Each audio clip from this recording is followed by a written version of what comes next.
विद्यार्थियों, पिछले video lecture में मैंने आपसे लाभांश नीति को प्रभावित करने वाले घटकों के बारे में बात की थी और हमने बात की थी कि लाभांश नीति को प्रभावित करने वाले घटक आ जाएं अथवा निर्धारित करने वाले घटक आ जाएं factors affecting dividend policy of A company, तो आपका आंसर सेम होगा। तो ये इम्पोर्टेंट क्वेश्चन है और जैसे मैंने पूर्व में भी कहा था कि जो तीन निर्णय होते हैं, लाभांश निर्णय, विनियोग निर्णय और वित्त पूर्ति निर्णय, इनमें से लाभांश निर्णय लेना भी एक बहुत बड़ा मुश्किल काम होता है। तो कंपनी को क्या क्या फैक्टर ध्यान में रखने होते हैं, ये आप देखने वाली बात है। तो ये जो हमने बात की थी कल की, लाभांश नीति कैसी हो, तो लाभांश नीति कैसी हो, इसमें मुख्य रूप से अगर आप इसको देखेंगे तो इसमें सारी बातें आ जाती हैं। कल हमने डिस्कस किया था। तो आज हम बात कर रहे हैं, उसमें हम बात कर रहे थे, जिसमें हमने कोई 2 पॉइंट्स के अंदर बात की थी। आज पुनः दोहरा रहा हूँ कि लाभांश निर्भर करते हैं लाभों की मात्रा पर, और लाभ ज़्यादा होंगे तो लाभांश की मात्रा ज़्यादा होगी, लाभ कम होंगे तो लाभांश की मात्रा भी कम हो जाएगी। ये सिंपल सी बात है। दूसरी बात है, भावी वित्तीय आवश्यकताएं क्या है। कंपनी को अगर अपना विकास विस्तार करना है तो कई बार कंपनियों को लाभांश को कम डिक्लेयर करना पड़ता है या कई बार नहीं भी डिक्लेयर करना पड़ता है। ये डिपेंड करता है कि उसको क्या, अगर कोई फ्यूचर में एक्सपांशन करना है तो उसे रिटेन अर्निंग्स करनी पड़ेगी ताकि उसको उसका उपयोग अपने भावी वित्तीय आवश्यकताओं के लिए वो कर सके। वैसी स्थिति में कंपनी को लाभांश को कई बार वितरण करने से भी रोका जा सकता है। कोषों की तरलता, देखिए कई बार लाभ होते हुए भी लिक्विडिटी नहीं हो पाती है। कोषों की तरलता पर भी लाभांश नीति निर्भर करती है। अगर आपके पास तरलता की कमी है तो लाभांशों को वितरित करना बहुत मुश्किल हो जाता है। ऐसी स्थिति में कंपनी के लिए बेहतर ये होता है कि वह बोनस शेयर इशू करे ताकि बोनस शेयर से किसी प्रकार से तरलता की स्थिति प्रभावित नहीं होती है।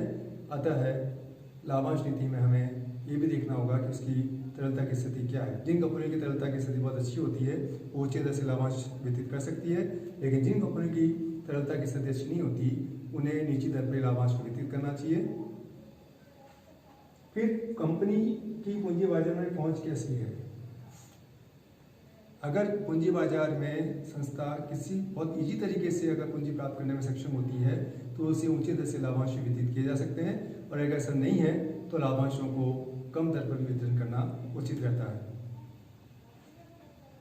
लाभांशों में स्थिरता, हर कंपनी चाहती है कि लाभांश में स्थिरता बनी रहे और शेयर होल्डर्स भी ये चाहते हैं कि लाभांश स्थिर बनी रहे। तो ऐसी स्थिति में उसे ये भी देखना होगा कि एक हर वर्ष नियमित रूप से लाभांश दर स्थिर बना रहे। उसके लिए उसे लाभांश की दर कैसी रखनी होगी ताकि बहुत ज़्यादा फ्लक्चुएशन अगर होता है लाभांश की दर में तो वो अंशधारियों के पॉइंट ऑफ व्यू से भी खराब होते हैं और कंपनी की साख को भी धक्का पहुंचता है। ऐसी स्थिति में कंपनियों को लाभांश की दर घोषित करते समय देखना होगा कि उसको एक स्थिर लाभांश नीति अगर उसने अपना रखी है तो उसको मेंटेन करना उसके लिए अनिवार्य हो जाता है। अंशधारियों के प्रकार, इनकी इच्छा। अब अंशधारी कई प्रकार के होते हैं। कुछ अंशधारी ऊंचे लाभांश मिलना पसंद करते हैं, कुछ अंशधारी एक नियमित रूप से लाभांश पसंद करते हैं। तो ये निर्भर करता है कि कंपनी के अंशधारी कैसे हैं। तो कंपनियों को उनकी आशाओं का ध्यान रखना होगा कि एक बार अगर आपने लाभांश दर से घोषित किए हैं तो उसको मेंटेन करना कंपनी के लिए कई बार बहुत मुश्किल हो जाता है। तो कंपनियों को ध्यान में रखना होता है कि सभी अंशधारियों को, देखिए मैं भी अगर एक शेयर होल्डर हूँ तो मेरी भी ये आशा रहती है कि मैं भी नियमित रूप से एक लाभांश प्राप्त करता रहूँ ताकि मुझे एक आय प्राप्त होती रहे। क्योंकि अंशधारी भी और कई ऐसे होते हैं जो कि एक निश्चित दर से लाभांश आय प्राप्त करना चाहते हैं तो वो डिबेंचर्स में लगाना पसंद करते हैं ताकि उन्हें एक निश्चित रूप से, एक नियमित रूप से ब्याज की प्राप्ति होती रहे। तो ये भी देखना होगा कि कंपनी के अंशधारी क्या आशा रखते हैं। और वैधानिक प्रतिबंधों का भी कंपनी को ध्यान रखना होगा। वैधानिक प्रतिबंधों का मतलब ये है कि आपको पहले अपने जितने भी डेप्रिसिएशंस हैं, आपका अपना जो लॉसेज हैं अगर पूर्व में, उन सब को पूर्ति करके ही आप लाभों में से लाभांश की घोषणा कर सकते हैं। पूंजी में से लाभांश की घोषणा नहीं की जा सकती, ये इरोजन ऑफ कैपिटल हो जाता है। तो ऐसी स्थिति में कंपनी को ध्यान रखना होगा कि वो अपने सारे जो भी हैं हानि खर्चे, उन सब का उसको पूर्ति करके उसके बाद ही लाभांश घोषित, अगर कोई लाभ बचे हैं तो लाभांश घोषित किया जा सकता है। व्यवसाय की प्रकृति कैसी है। व्यवसाय कई प्रकार के होते हैं। कोई ऐसे व्यवसाय होते हैं जिनमें जोखिम की मात्रा ज़्यादा होती है, कई व्यवसाय ऐसे होते हैं जिनमें जोखिम की मात्रा कम होती है। तो हर कंपनी का अपना अपना एक प्रकृति होती है, उसके हिसाब से लाभांश की घोषणा की जाती है। जिनमें बहुत ज़्यादा जोखिम होते हैं उनके लाभांश की दर भी फ्लक्चुएट होती रहती है, जिनमें जोखिम कम होती है उनमें लाभांश की दर स्थिरता के साथ चलती है। तो कंपनी की लाभांश की दर भी कई बार निर्भर करती है कि उसकी आय कैसी है या उसमें किस प्रकार का उसका व्यवसाय है। सेक्टर वाले जो व्यवसाय होते हैं उनमें जोखिम बहुत ज़्यादा होता है, उसमें लाभांश की दर भी बहुत ज़्यादा फ्लक्चुएट होती है। जनोपयोगी जो कंपनियाँ होती हैं, जो पब्लिक यूटिलिटी वाली होती है, उनमें एक नियमितता बनी रहती है। तो ये भी कंपनी को देखना होता है कि वो किस प्रकार से उसका व्यवसाय क्या है। नियंत्रण, कई अगर कंपनी के जो डायरेक्टर्स हैं वो कंपनी अपना नियंत्रण रखना चाहते हैं तो उन्हें ये ध्यान रखना होता है कि लाभांश की दर कैसे घोषित की जाए। अगर आपने कैश की आपके पास कमी है और उस कैश की कमी को पूर्ति करने के लिए आपने अगर बहुत अंशों को निर्गमित किया है और पुराने अंशधारी अगर उन अंशों को होल्ड नहीं करते हैं तो कंपनी का कंट्रोल डाइल्यूट हो जाता है, जिसके कारण कंपनी समस्या में आ जाती है। तो कंपनी को ये भी देखना होता है कि अगर उसके हाथ से उसका नियंत्रण नहीं निकल जाए तो इसके लिए उसको लाभांश की नीति को उसी हिसाब से घोषित करना पड़ता है।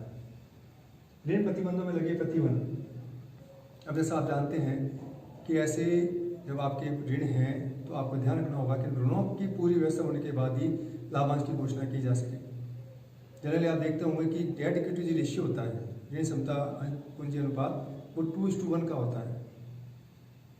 यानी इसका मतलब क्या है, यानी 1 रुपये का अगर आपका कोई ऋण है, या यूँ कहना चाहिए कि अगर आपको 1:1 का अगर देखें तो ये माना जाता है कि अगर 1 रुपये के लिए अगर आपका कोई दायित्व है तो दायित्व को चुकाने के लिए 1 रुपये की आपके पास में संपत्ति है, और अगर इससे ज़्यादा है तो बहुत अच्छी बात है। तो कंपनी को ये भी देखना होगा कि वो अपने दायित्वों का अगर पूरा ये रेशियो पूरा होता है नहीं होता है। अगर वो हो रहा है तो ही कंपनी को लाभांश डिक्लेयर करनी चाहिए, अन्यथा कंपनी के जो ऋण पत्रधारी है या जो दूसरे शब्दों में जिन्होंने ऋण लिया है वो इस पर ऑब्जेक्शन उठा सकते हैं। कि सरकार की आर्थिक नीति कैसी है, उस पर भी लाभांश की दर घोषित की जाती है। आर्थिक नीति का मतलब सरकार की राजकोषीय नीति, सरकार की कर नीति, सरकार की और दूसरी नीतियाँ, क्योंकि ये भी कंपनी के आय को कहीं ना कहीं प्रभावित करती है, उसी हिसाब से लाभांश की दर भी घोषित की जाती है। कंपनी की आयु, कंपनियां जो बहुत पुरानी हैं, जो नियमित रूप से व्यवसाय कर रही हैं, तो वे कंपनियां ऊंची दर से भी लाभांश घोषित कर सकती हैं। लेकिन वे कंपनियां जो नई कंपनियां हैं वो लाभांश की दर घोषित करते समय उन्हें बहुत ध्यान रखना होता है, क्योंकि वो एकदम से लाभांश की दर को ज़्यादा ऊंची दर से घोषित करती है तो भविष्य में उनके विकास विस्तार के लिए पूंजी नहीं बच पाती है। ऐसी स्थिति में उनकी समस्याएं खड़ी हो जाती हैं। तो लाभांश की दर घोषित करते समय देखना होगा कि कंपनी बहुत पुरानी कंपनी है या कंपनी जो है वो एक नई कंपनी है। सरकार की कर नीति, जैसा अभी हमने बात की है कि सरकार की कर नीति है, जैसे कॉर्पोरेट टैक्स है। कॉर्पोरेट टैक्स का मतलब होता है कंपनियों की करों पर, कंपनी के लाभों पर जो कर लगते हैं। तो अगर कंपनी कॉर्पोरेट टैक्स ज़्यादा हो जाता है तो कंपनी के लाभ में से कर घटाने के बाद में अगर बहुत कम लाभांश बचे हैं तो कंपनी की लिमिटेशंस हो जाती है कि वो कम दर से लाभांश घोषित कर पाती है। और अगर कॉर्पोरेट टैक्स कम है तो कंपनी के पास में करों को चुकाने के बाद में नकद की स्थिति बच जाती है, तो कंपनी उसी दर से लाभांश घोषित कर सकती है। मुद्रास्फीति कैसी है, अगर मुद्रास्फीति बहुत ज़्यादा है तो कंपनियां अपने रिप्लेसमेंट मशीनों के लिए भी कई बार बच नहीं पाता। तो कंपनी को देखना होगा कि अगर उसको अपनी मशीनें रिप्लेस करनी है, भविष्य में विस्तार करना है, तो उसको लाभांश की दर को कम दर से घोषित करना होगा, क्योंकि मुद्रास्फीति में कई बार समस्या बहुत ज़्यादा हो जाती है, कीमत स्तर बढ़ जाता है, कंपनी के पास इतनी स्थिति नहीं होती कि वो ऊँची कीमत पर बहुत ज़्यादा मशीनरी या और दूसरी चीज़ें खरीद सके, तो कंपनी को उसी हिसाब से लाभांश की दर को घोषित करना होता है। और पब्लिक ओपिनियन क्या है, लोकमत क्या है। कई बार ऊँची दर से लाभांश घोषित करने पर यह सोचा जाता है कि कंपनी बहुत ज़्यादा लाभ हुए हैं, और अगर ज़्यादा लाभ हुए हैं तो कंपनी को अपने कर्मचारियों में, अपने मजदूरों में भी इसका वितरण ज़्यादा ऊंची दर से करना चाहिए।